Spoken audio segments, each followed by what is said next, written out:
welcome back to All Bets Are Off. It's time for Reggie's Wrap, a new thing that we're going to do here on All Bets Are Off on Monday when we get to sit down and talk to Reggie Langhorne, former wide receiver of the Cleveland Browns. It's brought to you by Pat O'Brien Chevrolet. And you know what, Reg? I've been waiting all show so I can sit here and talk to you because we've had fans go back and forth about last week at this point in time. Nobody wanted to even put a Brown shirt on. Absolutely. You see what offense can do to people? Offense sells tickets, and people get excited. And what Richardson did yesterday was quite impressive. We got a chance to see Wheaton step up in the pocket and make some throws, so it looks brighter for this offense. Yeah, well, you bring up Richardson, and I think, unfortunately, I hate to say it this way, we all expected Richardson. Absolutely. The game he had, no one walked away and goes, oh, man, I can't believe he... It was just nice to see it because we've seen him do that at Alabama. Obviously, with the quarterback and Brandon Wheaton, and in this town, I feel like we're like, and I hate to put it this, we're like the beaten wife when it comes to quarterback since '99. Right. We don't know what to trust. We don't know who to believe. We've had all these different gurus come in here, and I felt yesterday when we walked away from that game, I said, I don't care who comes on TV or radio. I saw with my own eyes a guy that can play quarterback in the NFL. You know, in the first week I was the same way. I was a little bit skittish about him in the preseason. Then he didn't play the fourth game. Like, this guy needs reps. And then you go back to the first game, how horrible it was. And then yesterday he stepped up into pursuers coming on him. He took defenders. I mean, the guy did a nice job in doing what an NFL quarterback is capable of doing. It's nice to see a young guy stand up. Now, you know you got 14 more weeks. Yes. Well, Reg, he said something after the game yesterday, and I thought was really very telling. Pat Shurmur kind of said, he goes, look, with Richardson and Wheaton, they can get off the bus 5 times a year in college and they would win. Right. And Wheaton said after the game, he goes, I went to sleep every night studying plays. I'm not saying they didn't study hard leading up to week 1, but I think you could tell fans out there more so than I could or anyone else. There's a lot mentally that these guys had to get ready for. And I think Brandon Wheaton, more than the physical things, mentally he was ready to play yesterday. Well, one thing about the NFL, absolutely you need the athletic ability to do it.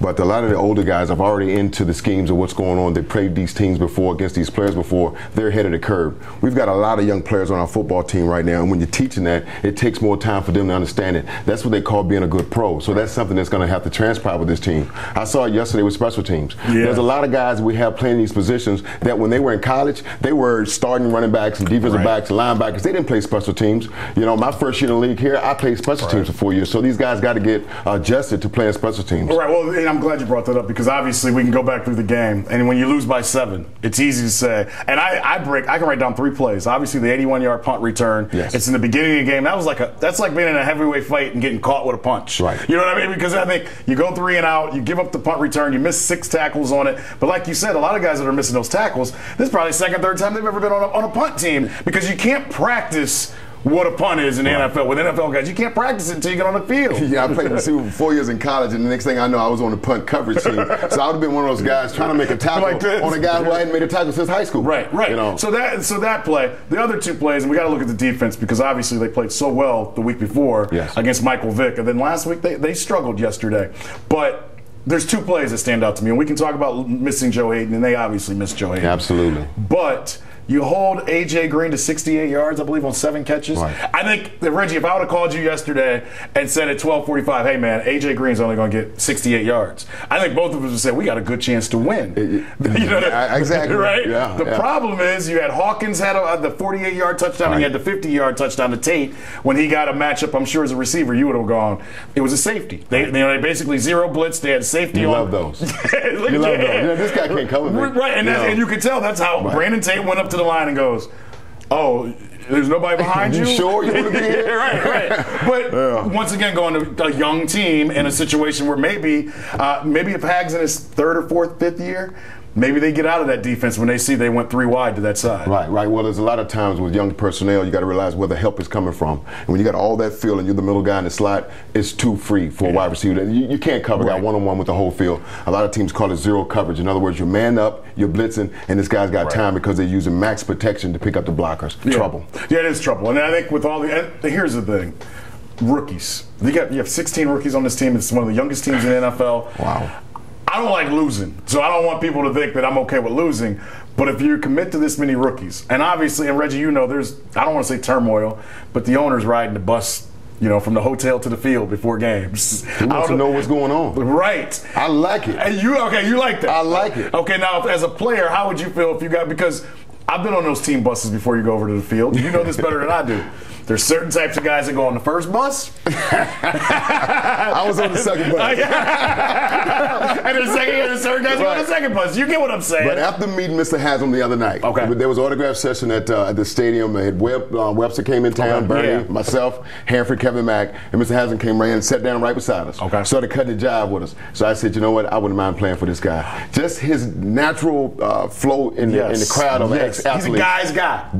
That's the guy I want to play for. Not a guy who slipped into the situation and is glad to have it but doesn't really care. But a guy says, you know what, I'm going to take this. And the only way to do it is grab the bull by the horns and find out what's going in from the top to the bottom, what he likes, what he doesn't. He's a smart enough man to know I need my people in place so I get it done my way. Right. And another thing I'll tell you about him that I've learned, if you talk to him about a player, one player, he will remember. He remembers that because he came back to me, and I won't say the player's name. I saw him at family night, and we brought up a player, a younger player, and he goes, "Well, I'll watch and see." I saw him 2 weeks later. He comes right up to me and Give goes, you the rundown.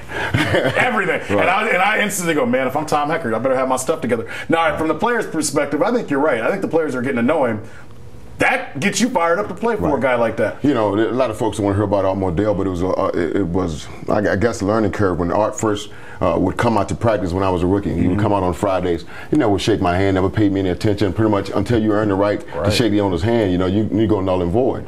He would shake Kevin's and Ozzy's and Hanford's and stuff like that. Year 2 and 3, when I'm playing a little bit, I said, "Oh, Mr. Modell, come say how you doing, sir?" You know, it's just the way. But this new owner has taken another approach. He's going to learn from his young guys and grow with them, and that's a good experience for a young player to have faith in his owner and know that when it gets tight, he got somebody he can count on. Now, I've gone back and forth with a couple of people with this. Player-wise, I think having Haslam around is great. Now, as a coach, I think at first, when this first went down, Pat Shurmur, he seemed a little shook. You were an intern from here on out.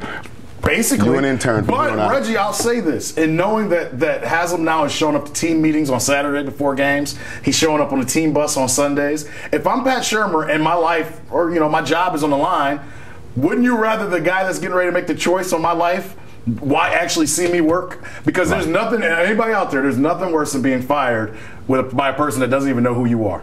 It's better to be seen than heard. In other words, he does the due diligence of getting his players prepared to play, how he structured the schedule, how they're ready to play, the injured players are ready to come back much sooner. How he runs the organization as a head coach will be judged by Mr. Haslam come end of the year. And wins and losses may play a major factor, but I think the organizational part of it, and Shurmur's good at it, I think he can slide and maybe get another opportunity to coach these young guys again. I agree, because I think what happens in this situation is, I think if you're Pat Shurmur, you're going, come in here and find out the real situation. Come out and know, how many young guys or what we're planning on doing, or why. Find out why it's happening. Because I think today, if you're Mr. Haslam and you're down in Tennessee, you can probably sit back and go, okay, this may not be my #1 choice as a coach, but I respect what he's doing and how he's trying to put this together. Because if he just stayed down in Tennessee for this whole season and watched on TV, I don't think you get that same fairness in the question when you go through it. I agree. Now, in all of that, when you look at it with Tom Heckert, you look at, and I think we all think Holmgren is going to be out and all those other things. Have you seen growth in Pat Shurmur from year 1 to year 2? Well, I'm having a problem with the clock management in the second quarter. 2 situations in both games. I'm a little bit weary of how they're handling things, the 2-point conversion. There's little things that I don't want to nitpick about it because I like him as a man. When I got a chance to meet him, I want to give him a fair shot. I know the cards were stacked against him when he first got here with the holdout, the short season, Colt becoming a starter the first time. So there's a lot of variables that played against him. But let's give him a fair shot, and I'll go week by week. So every week I'll come back next Monday, and I'll tell you what I think next week. But right now, I'm going to say the offense scored points. They didn't turn the ball over. They did a nice job in what the plans were, except for Obenau's fumble. Other than that, I think they did a sound job and put 27 points, which I think was the most they scored. They didn't score that much last year. They scored over 20 points once last year. Improvement. That's improvement. Check. Now, the other thing that he did, and I got to mention this, there's a lot of talk. Obviously, Joe Hayden was out for the problems that he had. We knew that was coming. Sheldon Brown, now, I want to be careful how I say this. He had a stinger last week against Philadelphia is what it was called. And if anybody's had a stinger, it's a pain that shoots up through your neck and everything else. I know Sheldon Brown pretty well.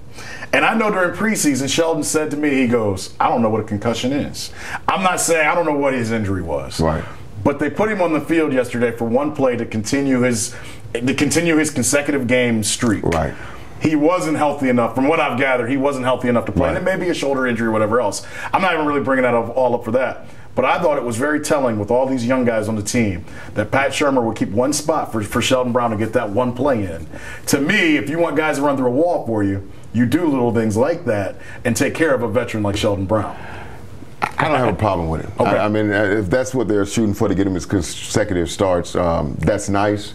But we're not in a world championship run. He's not Kareem Abdul-Jabbar or Magic Johnson. Those are guys who do things for. Sheldon Brown's been here for a few years.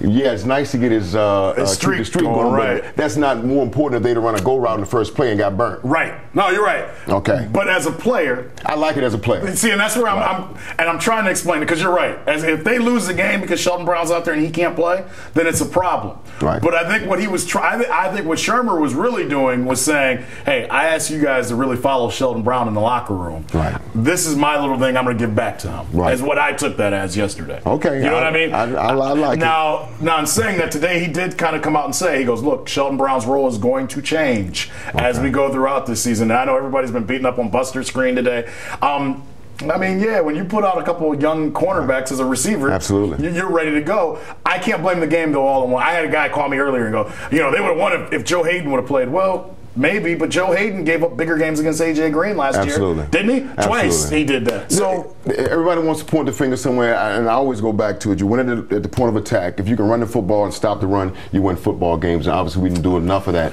to win yesterday. Right. What do you say? What do you think about Joe Hayden's situation, though? I mean, because you, Reggie, you know what it's like to be a football player. Now, tell me, there is antihistamine, or what exactly? Adderall. It supposedly speeds you up, and you know we're talking live, so you tell me. Now, what exactly did that drug do? And supposedly it keeps you up, wakes you up a little bit, gives you a pep to your step. Basically, it's what they say it does. Right. Now, the scary part about this, in my opinion, if it would have been marijuana, it'd have been cocaine, he would have got basically a slap on the wrist, and it would have, and they would have put him in the program. Right. But they have Adderall in this section of steroids and stimulants to help you prepare. That's not what he was doing. The question I really have for you, though, Joe. Joe has become. Right. He reminds me of when you guys played, where you guys were a part of our fabric. Yeah, he would have fit with you guys. Absolutely. But this situation now, a lot of people weren't that angry, Reggie, with Joe Hayden last week at this time. But yesterday at 4 o'clock, man, the venom was coming. What would you tell Joe Hayden, though, in this situation? How do you come back and apologize, or do you just come back and play? The only way to go about things like this for Joe to be Joe. And Joe feels like he wants to come clean and say exactly what the situation was, that's fine with me. If Joe keeps his keeps quiet about it and just goes on and plays football, as long as he's successful and this doesn't flare up again, because obviously it's not a addiction problem. Right. It's just something that transpired over the offseason, and he got whipped for it. So now other guys should be aware of these kinds of things and not fall in the same place. And obviously, Joe, you'll be starting getting tested every week from this point on to the next 4 or 5 years. So it is what it is. It won't take testing, Reggie. They took about $1.4 million from him. I didn't make that my whole career. So the numbers are above me, brother. Isn't that crazy? Yeah, man. We fought for it. We went on strike as players, and then I'm glad guys are getting an opportunity. I'm glad you said we're up against it, and I got to be quick with this. And the referee situation. Just your initial thoughts on it. It hasn't affected most of the teams, but late in the year when you get to 8, 9, and 10, and there's a play call, there's a lot of calls that have been made that they're not right. They're not right. The game's going too fast for them. The hit with DeQuell Jackson yesterday, it's football. I mean, there's almost no way he can avoid making a tackle. Right. I mean, I don't know how you go about You're already here. There ain't many other places you can go. Right. But I just think the game's going too fast for him. I really do. I just think I have an uncle, and I can say this, I have an uncle that referees in the Big East. Right. And he always tells me, sometimes when he used to do the old Miami games, and he goes, when Miami was Miami, that was like an NFL practice, and it was fast. Right. He goes, some of these guys don't understand that. Reggie, I appreciate you stopping by. Thanks a lot. It was always great having you. See you next Monday. See you next Monday. We'll have this. Reggie's Wrap is brought to you by Pat O'Brien Chevrolet. We appreciate all the phone calls. We appreciate everyone for being a part of the program today. Bruce will be back tomorrow. He'll talk a little Indians as the Indians return to action tomorrow, and I'm sure he'll have his takes on the Browns and the game against the Bengals as the Browns are preparing to take on the Buffalo Bills this Sunday at Cleveland Brown Stadium. For Gino and all the crew, I'll talk to everybody soon. See ya. I love you, Cleveland. Isn't that what I'm supposed to say?